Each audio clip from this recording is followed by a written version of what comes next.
Ya, salam Just Talk. Kita kembali bahas preview satu pertandingan sisanya di semifinal antara Inggris dan Denmark. Jujur tidak ada yang menyangka Denmark bisa sampai semifinal. Inggris masih oke lah, masih layak untuk main di semifinal. Tapi Denmark sama sekali tidak. Itu berkat fighting spirit yang luar biasa setelah ditinggalkan Eriksen. Maka dari itu mereka bisa menuju ke semifinal. Tapi sebelum membahas kedua tim ini, aku mengajak kalian gabung dengan Peluit Panjang. Peluit Panjang itu akun bola yang memiliki banyak berita dan juga prediksi seperti yang kalian banyak yang suka. Bisa cek di situ. Silahkan klik link di bawah ini untuk gabung ke Peluit Panjang, dan juga mereka punya grup di Telegram untuk bisa memenangkan banyak hadiah seperti handphone, TV, PS5 dan lain-lain ya. Jangan lupa untuk gabung di Peluit Panjang. Kita mulai dengan dengan Inggris dulu lah. Inggris hanya sekali mereka bermain 3-4-3 dan berhasil itu lawan Jerman. Sisanya timnya memang sangat lawannya itu bisa dibilang lemah, jadi nggak ada alasan untuk bermain 3-4-3, lebih ke 4-2-3-1. Dan lawan Denmark kalau gue usulkan ya bermain dengan 4-2-3-1. Oke. Kita lihat line up-nya, kayaknya kiper pasti nggak berubah, di belakang juga nggak. Karena Luke Shaw, Maguire, John Stones maupun Kyle Walker bermain cukup solid, tidak neko-neko. Jadi kemungkinan besar mereka bertahan. Dan juga 2 DM, Declan Rice, Calvin Phillips. Kalau gue bilang sih ya, Declan Rice ini mending diganti Henderson. Oke. Lebih berpengalaman karena gue tidak melihat banyak kontribusinya lah. Declan Rice dan Calvin Phillips dan Henderson yang lebih cocok.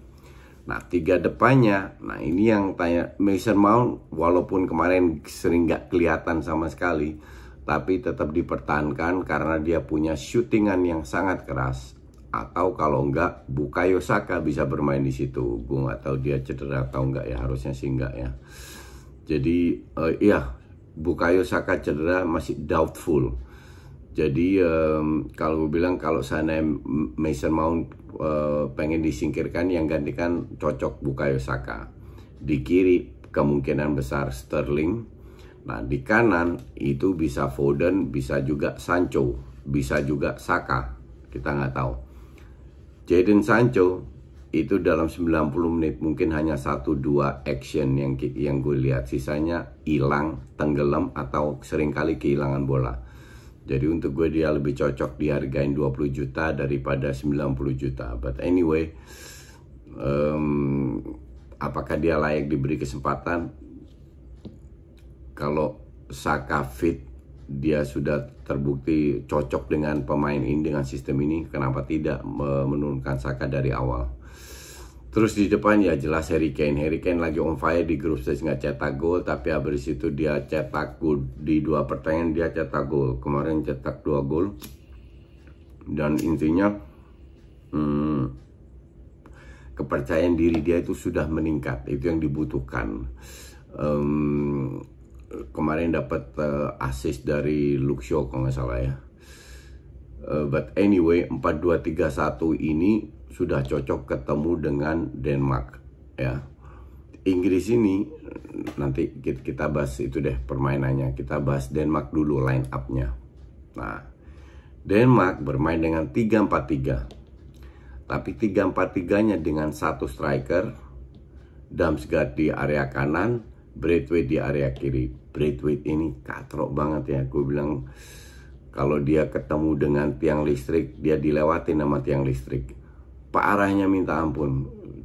Asli positioningnya, ball touchnya itu jelek banget. Gue bingung ini pemain.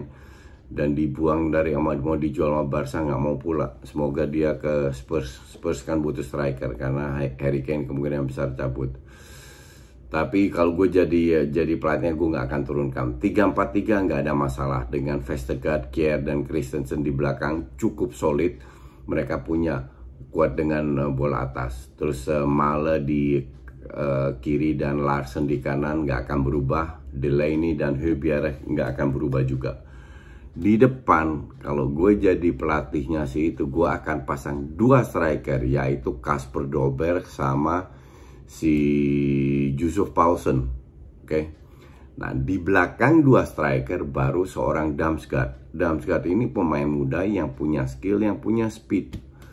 Jadi dia bisa membantu pertahanan dan juga menyerangkan. Kemungkinan besar mereka pasti berusaha keluar. Ini bukan tipikal tim parkir bis. Tapi kalau seandainya mereka harus bertahan di babak sendiri, at least kedua pemain Dolberg sama si siapa namanya Yussuf Poulsen itu at least bisa membantu pertahanan dan cukup cepat untuk counter. Poulsen kuat dengan bola atas. Nah, yang gue takutin dan kemungkinan besar akan terjadi, ini akan jadi pertarungan dengan bola atas. Kita lihat Denmark lawan Ceko, 3 gol dari bola atas. Kita lihat 4 gol dari Inggris, 3 gol dari bola atas. Oke. Bola atas itu untuk gue adalah 50-50. Jadi kalau lu stuck nggak punya kreativitas, lu main bola atas. Nah, untungnya Denmark punya 3 pemain kuat dengan bola atas. Inggris pun demikian. Kalau Inggris punya 2 pemain kuat dengan bola atas, yaitu Maguire dan John Stones. Nah, sementara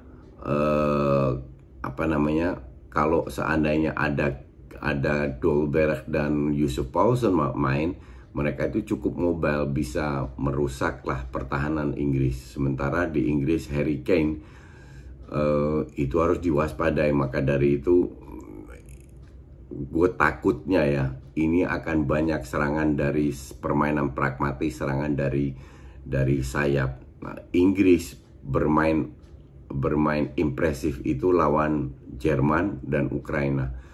Ukraina ini nggak nendang ya, jadi gue nggak tahu apakah dibilang Inggrisnya bagus. Inggris dikasih begitu banyak ruang dan diberikan segalanya lah oleh Ukraina, terutama di belakang, lini belakang. Pemain Ukraina itu nggak tahu bedanya kapan mereka harus zona defense, kapan mereka harus man to man. Karena kalau seorang Henderson aja bisa cetak gol dengan bola atas, something wrong with your defense. Dan itu sudah terbukti. Nah, defense kayak gitu kemungkinan besar tidak akan terjadi dengan defense error di belakang, itu tidak akan terjadi di Denmark. Jadi Inggris harus lebih kreatif, tidak bisa hanya mengandalkan bola atas kayak lawan Ukraina. Nah, kreativitasnya itu dari mana? Kalau gue bilang terutama dari sayapnya, entah itu Sancho, entah itu Sterling, itu harus lebih kreatif. Dan Mason Mount harus lebih berani untuk lakukan shooting dari dari lini kedua, karena kemarin pun nggak begitu kelihatan Mason Mount. Kalau dia nggak melakukan shooting, ya nggak ada guna lu punya Mason Mount. Buat apa? Yang harusnya bisa mendukung, tapi ternyata sama sekali nggak. Inggris bermain, kemungkinan besar Inggris akan menguasai bola karena kualitas pemain mereka jauh lebih bagus. Ya minimal 1 level ya, dimana pemainnya lebih bisa pegang bola. Kalau lu lihat kemarin Denmark, salah satu kekurangan Denmark adalah mereka itu susah pegang bola dan end passingnya itu jelek. Makanya Denmark ini butuh banyak peluang untuk bisa cetak gol. Berapa kali mereka dapatkan counter lawan Ceko, sia-sia. Kenapa? Braithwaite kesandung tuyul, kalau nggak asal passing nggak jelas, terus ngelewatin nggak bisa. Sementara Yussuf Poulsen nggak ada yang ngedukung. Maka dari itu Braithwaite kalau gue bilang sih nggak usah dipasang asli, mending Dolberg sama Poulsen. Terus Inggris ya butuh kreativitas itu. Kalau dibilang siapa yang menang, jelas Inggris lebih unggul, terutama dari sisi kualitas ya. Apalagi mereka bermain di kandang sendiri, itu sangat ngebantu. Jadi Denmark, pemerintah Inggris itu memberlakukan kalau nggak salah 10-12 hari karantina atau 14 hari, pokoknya lama lah karantina, sehingga pemain Denmark nggak bisa ke sana. Dan itu kalau gue bilang sih ya parah banget. Sebuah negara melakukan itu, ya gue nggak tahu perlu atau enggak, tapi yang jelas Inggris diuntungkan. Maka dari kalau sana Inggris nggak bisa lolos, itu parah banget. Nah, Denmark lebih mengandalkan fighting spirit, fight, terutama di babak pertama mereka akan fight habis-habisan untuk bisa mencuri gol. Tapi apakah sebuah tim hanya dengan fighting spirit bisa masuk final atau memenangkan pertandingan? Kalau orang bilang bisa, yo tahun 92 mereka juga begitu, bahkan nggak ikut tiba-tiba dipanggil. 92 itu kualitas pemainnya jauh lebih bagus daripada Denmark sekarang tanpa Eriksen. Walaupun dari awal gue udah bilang dengan Eriksen ini bisa jadi kuda hitam, tapi nggak ada Eriksen nampaknya motivasi, fighting spirit dan disiplin yang membuat mereka bisa membuat Inggris kesulitan. Jadi seharusnya Inggris yang lolos masuk ke final. Kalau nggak, bubarin ini aja, bukan timnya tapi satu negara.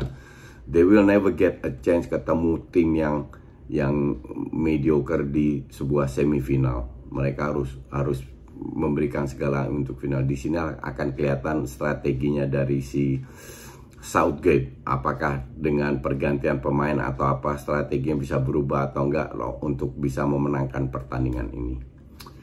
Oke, kita nikmati aja apapun hasilnya, untuk gue nggak penting. Thanks for watching.